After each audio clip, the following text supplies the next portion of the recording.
Un géant au cœur tendre. 2,7 mètres, un sens de l'humour chevillé au cœur et une agilité de prestidigitateur impressionnante. En quelques années, l'homme a réussi le tour de force de remplir des salles aux quatre coins de France et le prochain, grandit un peu, la scène musicale de Paris, le 13 et 14 mai, s'annonce déjà comme un succès.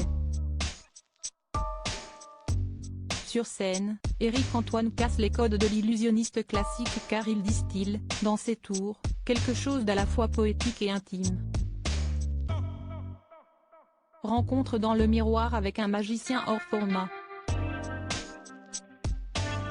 Nikos Aliagas, quelle est la première chose que vous regardez dans le miroir? Éric-Antoine, la taille de mes yeux, c'est un baromètre pour voir dans quel état de fatigue je suis et si la journée va être bonne. Plus ils sont fermés, plus je me dis que la journée va être longue. Rire.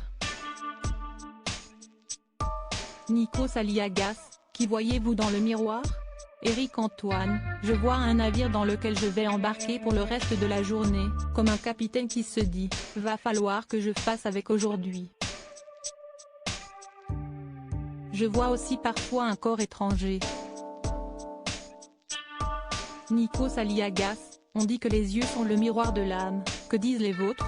Éric-Antoine, parfois je les trouve espiègles, un regard en coin qui pisse et qui regarde avec humour le grand couillon que je suis. Rire.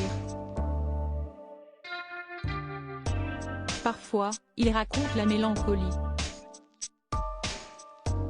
Nikos Aliagas, qu'aimez-vous le moins chez vous? Éric-Antoine, quand j'ai commencé à intéresser les gens, mes cheveux étaient une sorte de marque de fabrique, une érection capillaire un peu dingue. Force est de constater qu'avec le temps, on passe de l'érection à la débandade. Rire. Nikos Aliagas, qu'aimez-vous le plus? Éric-Antoine, probablement mes yeux car j'y trouve des solutions. Nikos Aliagas, que changeriez-vous sur vous si vous aviez une baguette ou un bistouri magique? Éric-Antoine, ce serait plus dans le corps que sur le visage, mon bidon, le centre de toutes mes émotions, là où les choses gonflent et ne sortent pas. Si je pouvais échanger la mousse au chocolat avec des tablettes de chocolat, ça serait chouette. Nikos Aliagas, que disent vos mains de votre vie? Éric-Antoine, en général, celles d'un magicien sont fines, les miennes ressemblent à des mains de guerrier ou de boxeur. Elles sont un peu en contradiction avec ce que je suis. Suis-je né à la bonne époque? Nikos Aliagas, quelle partie de votre visage vous rappelle le plus vos parents?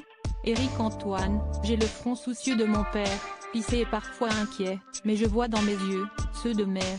Nikos Aliagas, que se dit l'artiste dans le miroir avant de monter sur scène? Éric-Antoine, bon match.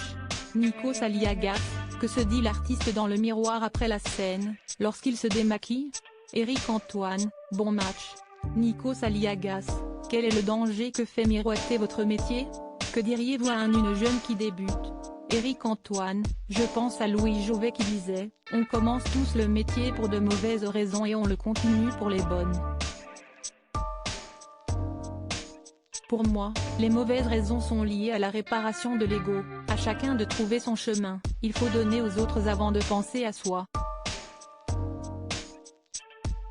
Nikos Aliagas, le temps qui passe vous obsède-t-il ou glisse-t-il sur vous?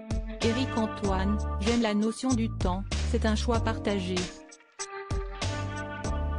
Je me sens bien quand on passe d'un moment fini à la perception d'un moment infini qu'on choisit de le partager avec quelqu'un. Nikos Aliagas, si vous deviez poser une question à votre miroir pour finir?